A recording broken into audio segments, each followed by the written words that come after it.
चलें जी, emergency procedures के कुछ एमसीक्यूज़ मज़ीद देख लेते हैं, क्योंकि इंपॉर्टेंट हैं। लाइक सारे मैं आपके साथ शेयर नहीं करी, मेरे पास बहुत सारी फाइल्स हैं 200 अबव, जिसमें से मैं सिर्फ 5 या 7 शेयर करूँगी, जिसमें वो क्वेश्चंस हैं जो मैंने देखा है पिछले 6-7 साल से जो वो आ रहे हैं। ठीक है, उनको डिस्कस करेंगे। अगर वो आए हैं पिछले 6-7 साल में तो उम्मीद है उनमें से अगर 20-25 भी हमारी वीडियोज़ से आपके लग जाते हैं तो आपकी पासिंग बन जाएगी। देखते हैं। What is the purpose of your initial check of the injured athlete. अगर आपने स्लाइड्स पढ़ी होंगी तो आपको इसको सुनते ही आंसर आ जाएगा कि इनिशियल चेक में हम क्या करते हैं। हम ये चेक करते हैं कि कोई ऐसी इंजरी तो नहीं हो गई कि पेशेंट जो है वो डेथ तक जा सकता है या पैरालिसिस हो सकता है उसको, या कोमा में जा सकते हैं। कोई ऐसी जगह तो इंजरी नहीं हो गई। लाइक अगर किसी के फॉरहेड पर हो जाती है या प्राइवेट पार्ट पर कहीं पर हो जाती है तो हमें ये चेक करना होता है कि कोई लाइफ थ्रेटनिंग इंजरी तो नहीं है। किस में चेक करना होता है? इनिशियल चेक में।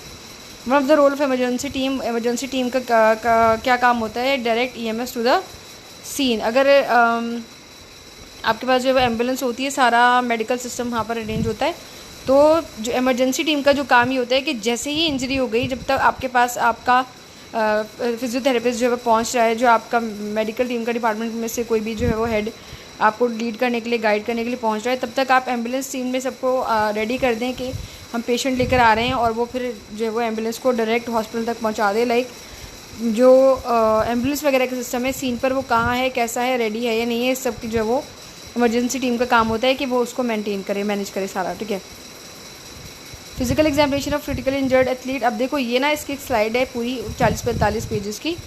उस स्लाइड में जो क्वेश्चन आ सकते हैं ना, वो हमने हेडिंग के साथ इसमें लिखे हुए हैं, तो हम उनको पढ़ रहे हैं। सो दैट अगर आप स्लाइड्स नहीं भी पढ़ रहे हो, अगर बेहतर है कि आप पढ़ लें, बट अगर आपने नहीं पढ़ी है तो आप इसको देख के आपको अंदाज़ा हो जाएगा कि उन स्लाइड्स में क्या चीज़ें हो सकती हैं। हम एक एक लाइन के स्टेटमेंट उसको क्लियर करें।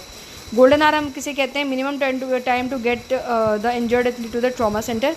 गोल्डन आवर कहते हैं कि इंजरी होने के सबसे मिनिमम टाइम में, यानी कम से कम टाइम में आप पेशेंट को, एथलीट को ट्रॉमा सेंटर तक पहुंचा दें, हम उसको कहते हैं गोल्डन आवर। यानी उस टाइम में पेशेंट जो है वो बचाया जा सकता है। ठीक है। Snoring is the common sign of airway compromise, जिसकी जो है वो एयरवे में अगर म्यूकस फंसा हुआ है या उसको ज़ुकाम ज़्यादा रहता है या उसके सांस की नाली में कोई प्रॉब्लम है तो उसको जो है वो खराटों की जो है प्रॉब्लम हो सकती है। Okay. Inadequate tissue perfusion is the condition of shock. ठीक है। Which temperature measurement is least accurate. Tympanic जो है वो सबसे लीस्ट एक्यूरेट होती है। Okay. Are respiratory rate less than 10 requires further evaluation and possible assistance. ठीक है।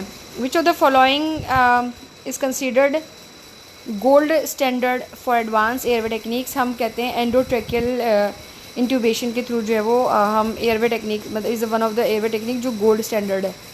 Okay. A pocket mask without a supplemental oxygen port delivers AFiO2 of about 16%।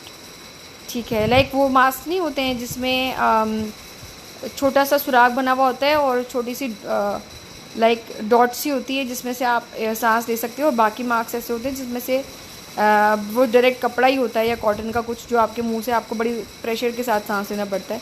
तो ये उसकी बात कर रहा है जिसमें विदाउट हो, यानी इसके अंदर इस तरह का कुछ भी नहीं लगा हुआ, तो वो सिर्फ 16% जो है वो आपको ऑक्सीजन पहुँचा रहा होता है। गर्गलिंग साउंड इंडिकेट्स, क्या इंडिकेट करता है? जैसे खांसते हुए गर्गलिंग हो रही है या लंग्स में किसी के पानी चला जाता है, तो इसका मतलब ये होता है कि अगर गर्गलिंग की आवाज़ आ रही है तो वो जो है वो लिक्विड की वजह से आ रही है। Okay. Opening the airway in the presence of a cervical spine injury is accomplished by using the jaw thrust manoeuvre. ठीक है जी।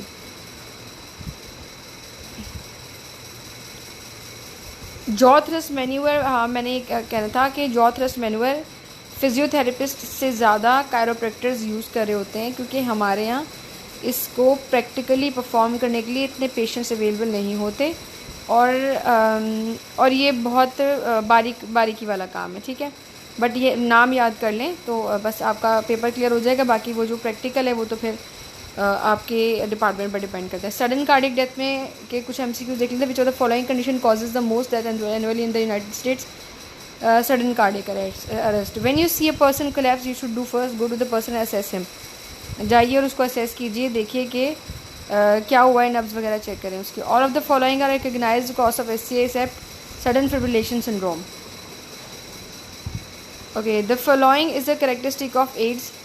AEDs, perform ECG rhythm analysis. Okay. Head injuries. Which of the following are key elements of injury mechanism for cerebral confusion? कौन से की elements हैं अगर किसी को cerebral confusion हो जाए तो? Velocity of head before impact, time over which force is applied, magnitude of force, या ये सारे के सारे? तो ये सारे के सारे। एंड एपिड्यूरल हेमाटोमा इज क्या होता है? एपिड्यूरल हेमाटोमा इस कहते हैं आर्टीरियल ब्लीड। अगर किसी की आर्टरी में ब्लीडिंग हो रही है, आर्टीरियल इंजरी हो गई है, तो उसको हम कहते हैं epidural haematoma. The sign and symptoms of focal vascular emergencies include mental status and worsening system. Focal vascular emergencies में मेंटल स्टेटस और उसके जो है वो जो पहले जो सिम्टम्स थे वो और ज़्यादा ख़राब हो जाते हैं। सेकेंड इम्पैक्ट सिंड्रोम क्या होता है? May procedure brain stem failure. Okay. Headache following a confusion can be indication of whether the injury is improving or worsening over the time. कि अगर हेडेक हो रहा है फॉलोइंग कन्फ्यूजन आपको मिला है और साथ में हेडेक भी हो रही है, तो इसका मतलब ये है कि या तो इंजरी इम्प्रूव हो रही है या और मज़ीद ख़राब हो रही है। Okay. Which of the following is not a normal motion of cervical spine? Supination is not a normal motion of cervical spine. What can be the most important information regarding treatment decision for potentially injured cervical spine? Mechanism of injury. Okay. Treatment का decision हम कैसे लेते हैं? ये check करके कि injury हुई किस तरीके से, ठीक है, मैकेनिज्म ऑफ इंजरी पता करके। इसका मतलब बस इतना सा है। Move the spine to the neutral position unless the following is noted resistance. Okay.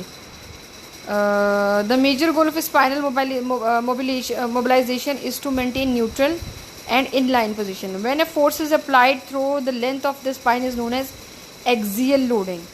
Central cord system, ये आया था पिछली दफ़ा भी सवाल। Central cord syndrome is most commonly seen with hyperextension. Marfan syndrome is often seen in volleyball sports में देखा जाता है। A chronic inflammatory disease of airway is called asthma. The biggest risk for athletes with diabetes is hypoglycemia. The most common serious side of mononucleosis is spleen rupture. ठीक है, बाकी इसके जो है वो अगली वीडियो में डिस्कस करते हैं। वीडियो लंबी हो जाएगी तो फिर आपको इसको डाउनलोड करने में प्रॉब्लम होगा और मुझे अपलोड करने में। दुआ में याद रखिएगा, अपना ख्याल रखिएगा। और कोई भी सवाल या कंटेंट या कुछ पूछना चाहते हैं या ये चाहिए आपको मुझसे मटेरियल, तो आप मुझे इंस्टा पे कांटेक्ट कर सकते हैं या मुझे जीमेल पर जो है वो इसका जो ईमेल कर सकते हैं। मैंने जीमेल जो है वो दिया हुआ होता है। Thank you so much. अल्लाह हाफिज़।